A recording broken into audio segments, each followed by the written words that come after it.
आपको हमेशा मशीन में वर्क करते वक्त सुई और बॉबिन के धागे को बरोबर रखना चाहिए। इनके खिंचाव जो है वो बरोबर रखना चाहिए। Hello friends, welcome back to my channel. तो चलिए आज इस वीडियो में हम उषा जैनो मशीन की मेंटेनेंस, ऑयलिंग प्लस आपको मैं कुछ बेसिक टिप्स बताऊंगी जो आपको हर मशीन में यूज़फुल होगी। मेरे पहले वीडियो में आपने देखा होगा कि मैंने आपको इस मशीन के बारे में क्या क्या है क्या नहीं है, इसको यूज़ कैसे करते हैं, प्लस माइनस पॉइंट सारे बताए हैं। अगर आपने नहीं देखा है तो आप मेरे चैनल पर जाकर देख लीजिए। प्लीज़ मेरे चैनल को सब्सक्राइब कीजिए। तो फ्रेंड्स शुरू करते हैं आज का वीडियो। तो पहले मैं आपको इस मशीन को ऑयलिंग और मेंटेनेंस के बारे में बताती हूँ। तो जब भी हम कभी भी ऑयलिंग करते हैं सबसे पहले हमको मशीन को ऑफ कर देना चाहिए ताकि कोई भी शॉक के चांसेस ना हो। नेक्स्ट हम सारी थ्रेडिंग निकाल देते हैं ताकि हमें कोई भी प्रॉब्लम ना हो, गिटी हो या फिर नीचे बॉबिन में से सब कुछ हम निकाल देते हैं। वैसे बेसिकली मैंने आपको कहा कि आपको हमेशा अपने किट में एक वेस्ट मटेरियल रखना चाहिए। तो इससे पहले हम मशीन को ऊपर से ही सारा क्लीन कर देते हैं। जस्ट बेसिकली हम एक तरीके से स्टार्ट करते हैं जो आपको नॉर्मल रूटीन में रख लेना चाहिए कि आप जब भी मशीन को स्टार्ट करें यूज़ करने से पहले तो आप अपने मटेरियल से, वेस्ट मटेरियल से सारी मशीन की क्लीनिंग करें ताकि कोई भी डस्ट आपके कपड़े पे ना आए। तो फ्रेंड्स पहले मैं आपको बॉबिन केस के पार्ट को क्लीन करना प्लस ऑयलिंग करना बताती हूँ। आप इधर ध्यान से देख सकते हैं, मैं आपको बताने के लिए ऑन करती हूँ पर आपको कभी भी ऑयलिंग करते वक्त ऑन नहीं रखना चाहिए। ये पार्ट्स हम खोल देते हैं। ये आप देख सकते हैं यहाँ पर बुशेस है, ये ओपन होते हैं। जब आप ओपन करते हैं तो ये पूरा पार्ट बाहर निकलता है। देखिए आपको मैं दिखाऊं, मैंने काफ़ी समय से इसकी क्लीनिंग नहीं की है तो इसमें बहुत सारा डस्ट है। तो आपको एक एक पार्ट, ये पार्ट, फुट प्लस ये प्लेट, ये वाला पार्ट, ये सारे खोल के बताऊंगी ताकि आपको पता चले कि मेनली आपको कहाँ पर ऑयलिंग करनी है, कहाँ पर नहीं करनी है। तो चलिए फ्रेंड्स पहले हम इस पार्ट को खोल देते हैं। तो आपको मैंने बताया है कि इस मशीन के साथ जो किट में है ये टूल दिया गया है, इस टूल के इस्तेमाल से ही आप ये सारे पार्ट्स खोल सकते हैं। तो सबसे पहले बेसिकली जब भी आप क्लीनिंग करें तो आपको नीडल को बाहर कर देना चाहिए। नीडल को खोलने के लिए वेरी सिंपल, ये पार्ट है, इसको जस्ट घुमा दीजिए। ये घूम गया है, ये घूमते ही आपकी नीडल फ्री हो जाती है। तो आपको जस्ट नीडल खोल देना चाहिए। सबसे बेसिक थिंग यही है, आप कहीं भी कोई भी मशीन को रिपेयर करें या ऑयलिंग करें सबसे पहले आपको इस नीडल को निकाल देना चाहिए। नेक्स्ट हम ये हुड खोल देते हैं। ये फुट है, इसे निकाल देते हैं। ये फुट होल्डर है, इसको भी खोल देते हैं। ये किट का जो टूल दिया गया है इससे ही हम खोल सकते हैं। जस्ट आपको खोल के रोटेट करना है, ये बहुत इजीली खुल जाता है। अब हम इन प्लेट्स को खोलते हैं।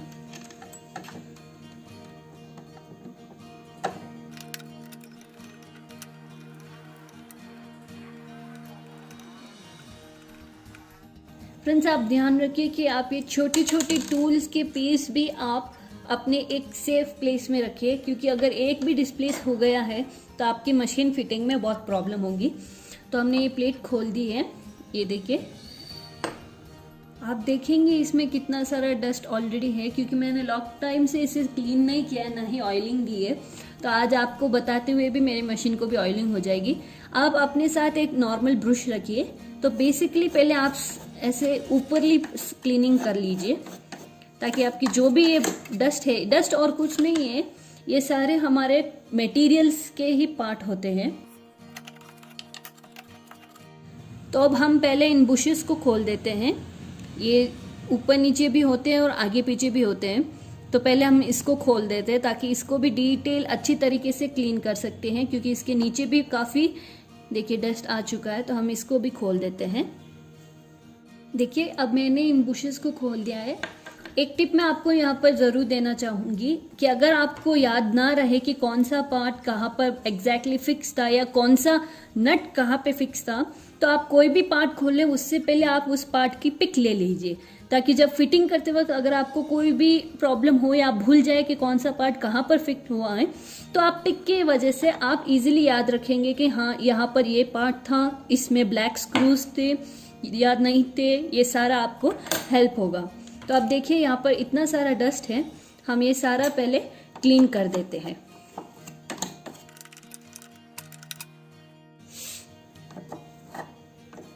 यहाँ पर सारा पीछे भी डस्ट गया हुआ है, तो आप एक स्क्रू ड्राइवर किसी की भी हेल्प से आप इस डस्ट को निकाल सकते हैं, but please be careful. Electronic devices के साथ बहुत केयरफुली काम करना होता है, क्योंकि इनके छोटे छोटे पार्ट्स भी बहुत यूज़फुल होते हैं। अगर कोई भी पार्ट डैमेज हो जाता है तो आपकी मशीन के लिए बहुत प्रॉब्लम हो जाती है। मैंने ये काफ़ी समय से क्लीन नहीं किया है, इसलिए ये ऐसा है। बाकी अगर आप रोज़ हफ्ते में एक बार भी आप क्लीन करते रहते हो तो इतना डस्ट नहीं होता है।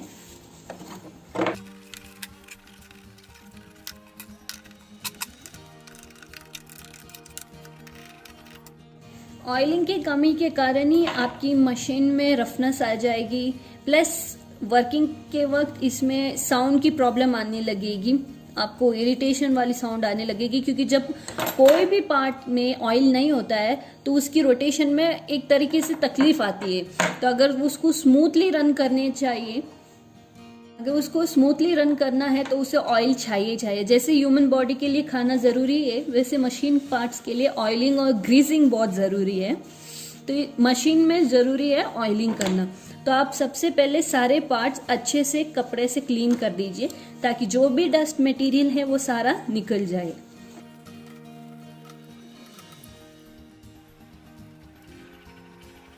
तो फ्रेंड्स अब मैं आपको बताती हूँ कि कहाँ कहाँ पर आपको ऑयलिंग करनी है। ये जो पार्ट है यहाँ पर, ये बहुत ज़रूरी है इसमें ऑयलिंग होना। ये देखिए इसकी ये मूवमेंट होती है, ये देखिए अगर यहाँ पर ऑयलिंग अच्छी तरीके से होगी तो इसकी मूवमेंट बहुत स्मूथ और इजीली होगी। तो हम पहले यहाँ पर ऑयलिंग करते हैं। हमें क्या करना है, बस इस स्कूपी की मदद से यहाँ पर अच्छे से ऑयलिंग कर देनी है बस, और वापस थोड़ा मूवमेंट कर दीजिए, ताकि ये जो ऑयलिंग है वो उनके रिंग्स में जो बेयरिंग्स होते हैं उनके अंदर अच्छे से चले जाता है। आप नोटिस करेंगे जब आप ऑयलिंग करेंगे धीरे धीरे इस मशीन की साउंड भी स्मूथ होती जाएगी। अगर आपको कोई भी डस्ट कहीं पर भी नजर आए तो प्लीज क्लीन कर दीजिएगा।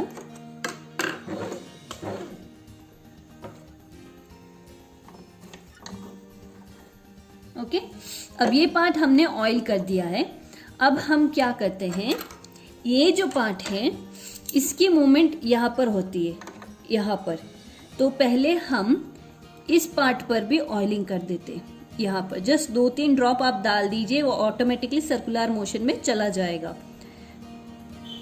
ऑयलिंग करते हैं तो इसका मतलब ये नहीं कि हम हर पार्ट पे ऑयल डाल देते हैं, सोच समझ कर ऑयल डालना चाहिए हमें। तो अब हम इसे डालते हैं। इसके लिए पहले हम इसको रोटेट करते हैं। देखिए इसकी मूवमेंट आपको नजर आ रही होगी, ये पूरा गोल नहीं घूम रहा है, ये एक मोशन तक आकर वापस रिवर्स जाता है। तो आपकी इसके मोशन के ऑपोजिट ही आपको ये पार्ट फिक्स करना है। अगर ये ऐसा है तो आपको इधर इसको ऐसे फिक्स करना है, जस्ट ऐसे। ये फिक्स हो गया है। अब इस पार्ट को हमें वापस इधर फिट करना है। आपको इजी होने के लिए भी यहाँ पर ऑटोमेटिकली वो फिक्सिंग का एक पार्ट है कि आपका ये जो पार्ट अगर फिक्स हो जाता है तो ये एकदम फिनिशिंग आ जाती है। और जब आप ये फिक्स कर देते हैं तो आप वापस इनको ऐसे कर देते हैं। ये पार्ट है आपको फिक्स करने के लिए। इसको फिक्स करने के बाद आपका ये पार्ट कहीं पर भी नहीं जाएगा। तो हमने देखा है इसको कैसे ऑयलिंग, क्लीनिंग और फिक्सिंग करते हैं। अब हम वापस इस बुश को फिक्स करते हैं, प्लस इस प्लेट को और ये फुट को भी। देखिए मैंने आपको पहले भी कहा है कौन सा पार्ट कहाँ पर कैसे फिट हुआ है, वैसे ही आपको वापस उधर फिट करना है, वरना आपको बहुत सारी प्रॉब्लम को झेलना पड़ेगा मेरे हिसाब से। क्योंकि एक भी पार्ट इसका इतना सा भी इधर से उधर हुआ ना तो आपकी जो ये नीडल है ना वो स्टक होने लगेगी या फिर नीडल ही टूट जाएगी। तो आपको बहुत ही बारीकी से ये प्लस ये प्लेट इसको फिक्स करना है। इसको भी मैं आपको बताऊंगी कि आपको कितनी केयरफुली आपको इस प्लेट को फिक्स करना है। तो चलिए पहले हम इसको फिट कर देते हैं।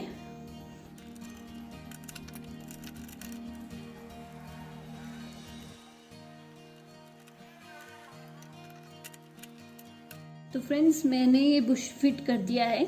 अब चेक करना है कि ये मैंने जो फिट किया वो सही पोजीशन पे है या नहीं। तो उसके लिए क्या करेंगे, हम इस प्लेट को रखेंगे इस पे एग्जैक्टली इनके मैचिंग के हिसाब से। अब आप इसको क्या करेंगे कि आप इस व्हील को थोड़ा थोड़ा घुमाएंगे और आप ध्यान से देखेंगे कि अगर इन बुशेस के और प्लेट में मैच हो रहा है तो आपके बुश फिट बरोबर हुए हैं।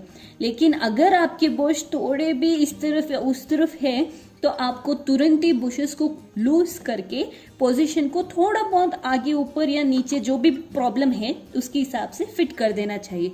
अब मेरे बुशेस यहाँ पर एग्जैक्टली बरोबर फिट हुए हैं। देखिए मैं आपको बता देती हूँ कि आपके बुशेस कैसे होने चाहिए।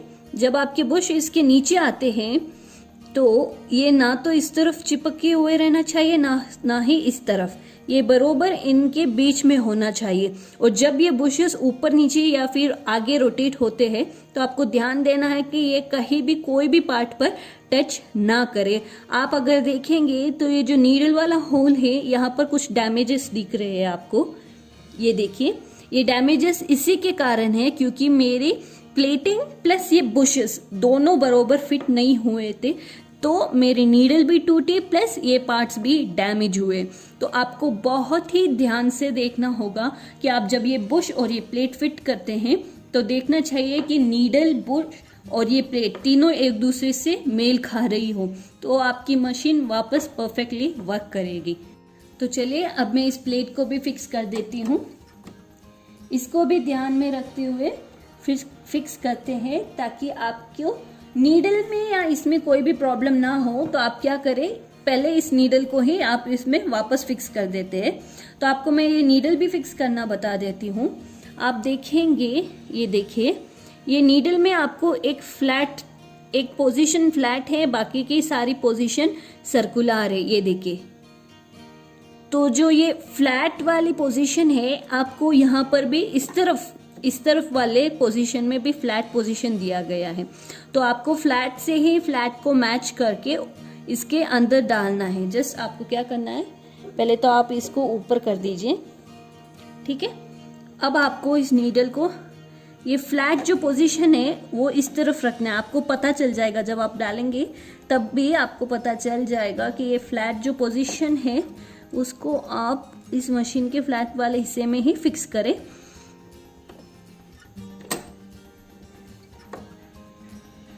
जब आप नीडल डालते हैं तो देखिए कि आपकी नीडल पूरी ऊपर टच हुई है, एक लास्ट पॉइंट दिया गया है यहाँ पर, वहां पर टच हो और बाद में आप इसको टाइट कर दीजिए। ध्यान रखिए कि आप जो भी पार्ट यहाँ पर फिक्स कर रहे हैं फुल टाइट करें क्योंकि मशीन के मोशन के कारण ये नट्स लूज भी हो सकते हैं, आपकी मशीन डैमेज हो सकती है। जब भी आप फिक्स करें तो वापस बहुत ही सावधानी से और टाइट से फिक्स कीजिए। तो अब आपकी नीडल भी रेडी है, बुश भी रेडी है।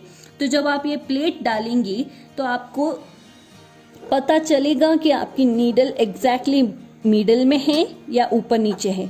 ये जस्ट देखिए मैंने थोड़ी सी आगे कर दी है आपको बताने के लिए, बाकी ये देखिए जब ये नीडल जाएगी ये टच हो रही है और मूवमेंट नहीं हो रहा है। तो आपको इस नीडल के मूवमेंट के हिसाब से और बुशेस के हिसाब से भी आपको थोड़ा बहुत एडजस्ट कर लेना चाहिए। ये देखिए ये जब आपके बुशेस ऊपर आ रहे हैं तो आपको दिखेगा ये परफेक्ट बुश फिट हुए हैं। अब नीडल को भी एग्जैक्टली मिडल प्लस हर तरीके से सर्कुलर पॉइंट पर ही मिडल में ही आना है, तो आप इसको फिक्स कर सकते हैं। ये देखिए अब ये फिक्स हो चुकी है बरोबर बीच में, तो आप इन नट्स को फिक्स कर दीजिए।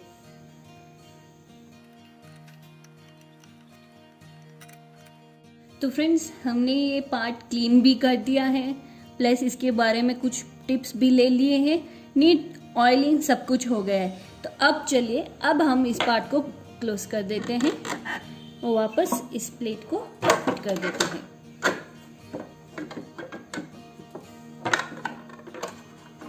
एक और बात फ्रेंड्स, आपको अगर दिखाई दे रहा होगा तो यहाँ पर आपको कुछ मार्क्स दिखाई देंगे। ये देखिए, ये मार्क्स स्क्रैचेस है, चाहे आपके रिंग के, वॉच, बैंगल या फिर ड्रेस मटेरियल के एम्ब्रॉयडरी कुछ भी पार्ट से हो। तो आपको ये ना हो तो आपको एक एडवाइस ज़रूर दूंगी कि आप इस पार्ट पर एक ट्रांसपेरेंट सेलोफिन टेप लगा दीजिए। तो इससे क्या होगा कि आपका ये जो पार्ट है ये खराब भी नहीं होगा, प्लस आपकी नीटनेस और मेंटेनेंस भी रहेगी। तो फ्रेंड्स हमारी मशीन के बॉटम पार्ट्स ऑयलिंग हो चुके हैं। अब हम ऊपर के पार्ट्स को ऑयलिंग करते हैं। ऊपर के पार्ट को ऑयलिंग करने के लिए कुछ पार्ट्स दिए गए हैं, ये आप देख सकते हैं। ये होल्स, इसके ऊपर जो टैप लगे हुए हैं यहाँ पर भी, और आपको यहाँ पर भी नजर आ रहा होगा, यहाँ पे प्लस इस व्हील वाले हिस्से पे भी है। तो हम इन पार्ट्स को खोल देते हैं पहले। तो आपको बताती हूँ कैसे खोलते हैं। इसी टूल के हेल्प से हम इन पार्ट को भी खोल देते हैं। जस्ट ऐसे प्रेस करेंगे तो ये निकल जाएगा। तो फ्रेंड्स ये देखिए हमने यहाँ का पार्ट खोल दिया है। तो अब हम क्या करेंगे कि हम इसमें डायरेक्टली कुछ ऑयल डाल देंगे और आप थोड़ा सा मशीन को ऑन कर दीजिएगा। आपको मशीन के साउंडिंग में ही फर्क पता चल जाया होगा कि ये देखिए कितनी स्मूथ रनिंग आ रही है इसकी। तो आप थोड़ा रन करते जाइए, प्लस इसको ऑयलिंग करते जाइए ताकि जो पार्ट्स मूव होते हैं उसमें भी ऑयलिंग हो जाएगी। ये देखिए, ये मैंने सारा अच्छे तरीके से ऑयल इसमें डाल दिया है। ज़्यादा नहीं डालना है, बस ऐसे कुछ ड्रॉप्स डाल देने हैं और वापस आपको ये पार्ट्स फिक्स कर देने हैं। अब फ्रेंड्स आपको यहाँ पर भी कुछ पार्ट दिखता होगा, ये पार्ट आपको टच नहीं करना है क्योंकि ये सारे ऑयलिंग प्लस कुछ फिक्सिंग के लिए है। तो आप इसको ना छेड़े, वही आपके लिए बेस्ट होगा। तो अब बाकी रहा ये वाला पार्ट, तो हम इस पार्ट को भी खोलकर ऑयलिंग कर देते हैं। पर मेन ये है, इम्पॉर्टेंट थिंग ये है फ्रेंड्स कि आप इन पार्ट को बहुत ही डेलिकेट तरीके से हैंडल करना है, क्योंकि इन पार्ट्स को हम जितना केयरफुली यूज़ करेंगे, खोलेंगे, तो हमारे लिए उतना ही इजी होगा। ये देखिए फ्रेंड्स हमने खोल दिया है और आपको यहाँ पर अंदर एक स्क्रू दिखेगा। तो हम इस स्क्रू को पहले खोल देते हैं। आप कोशिश कीजिए कि बहुत ही बारीकी से ये काम करें।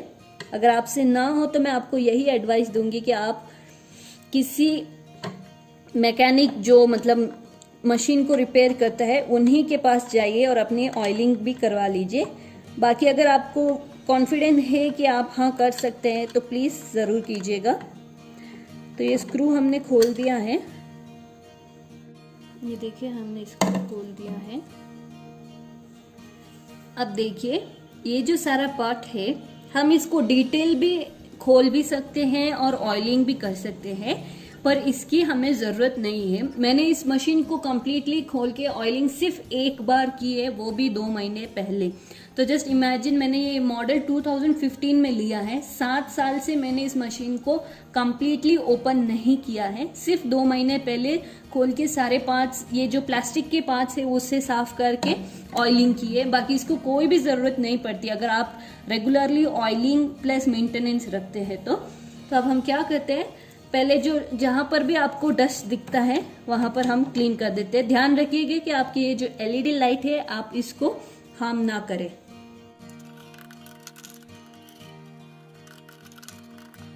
तो अब इन पार्ट्स को हम ऑयलिंग दे देते हैं। ये देखिए आपको जो ये रिंग वाला हिस्सा दिख रहा है, स्प्रिंग वाला, यहाँ पर हम थोड़ा ऑयल डाल देते हैं। जस्ट ऊपर से ही हम डाल देते हैं। यहाँ पर एक पार्ट यहाँ से तो ये क्या है, जब ये स्प्रिंग पे मूवमेंट होती है अप एंड डाउन की, तो यहाँ पर ऑयलिंग के कारण ये स्मूथली वर्क होगा।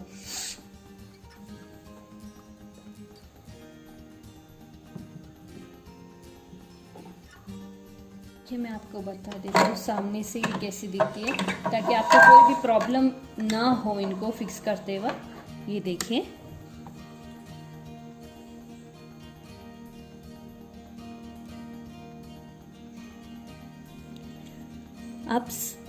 आपको जहाँ पर भी स्क्रू या जो 5 जॉइंट हो रहे हैं वहाँ पर आपको ऑयलिंग कर देना चाहिए, ताकि उनकी मूवमेंट इजीली हो।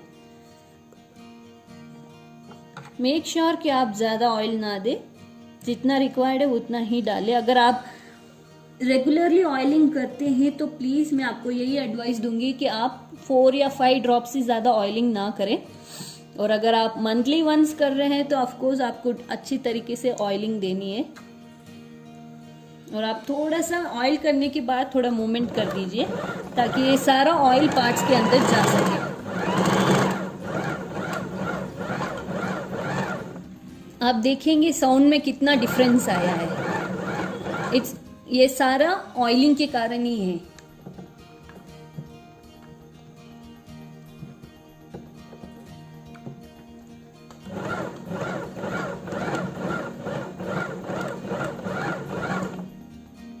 तो फ्रेंड्स, हमने इस पार्ट को भी ऑयलिंग कर दिया है, तो हम इसे वापस फिक्स कर देते हैं। फिक्स करने से पहले आप इस पार्ट को भी अच्छी तरीके से अंदर से क्लीन कर दीजिए, ताकि ये जो डस्ट है वो यहाँ पर वापस ऑयल पे जाकर चिपके ना और कोई भी प्रॉब्लम ना हो।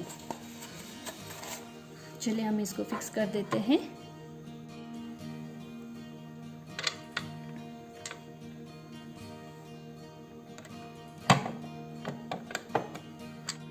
ओके फ्रेंड्स, हमने ये स्क्रू फिट कर दिया है।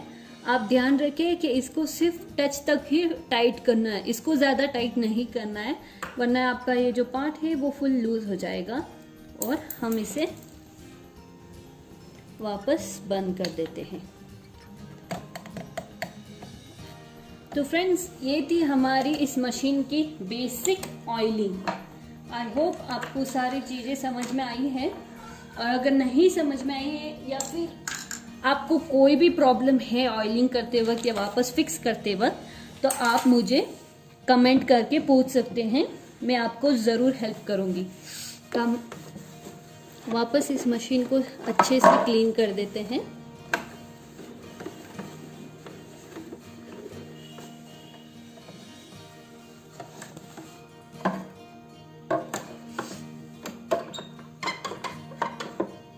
अब आप जब भी ऑयलिंग करते हैं तो सबसे पहले आपको एक रफ कपड़े से सिलाई कर देनी चाहिए, क्योंकि जो ऑयलिंग होती है, एक्स्ट्रा ऑयलिंग, वो यहाँ पर मतलब मशीन के चलते वक्त निकल जाती है। तो इसलिए मैं आपको एक वेस्ट मटेरियल आपको आपके किट में रखने के लिए कहती हूँ। तो पहले आप थोड़ा अच्छी तरीके से मशीन को यूज़ कर लीजिए।